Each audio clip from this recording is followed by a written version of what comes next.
Kaixo, bideo honetan Moodleen chat bat nola sortzen den ikusiko dugu. Jardueretara gatoz, eta berton chat gela daukagu.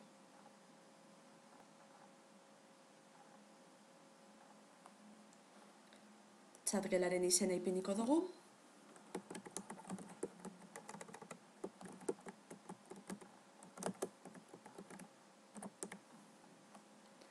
Eta berton sarrera testua. Adibidez, hauxe. Eta gero aukera desberdina dekoguz.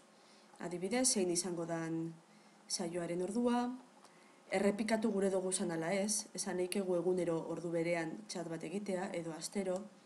Eta gero badekogu aukera, txat saioak gordeteko ala ez. Bai, batzutan igual interesaten jaku, txatera etorri ez direnak, berandu hau, irakurri desatela zertaz hitz egin dan, edo guk kontsulta bat egiteko, hemendik egingo geunke.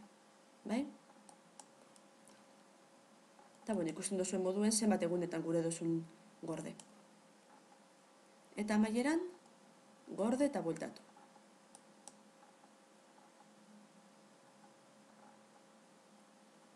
Eta ikusten duzue berton agartu jakula. Betik moduen zabalduko dugu ikusteko zelan geratu jakun.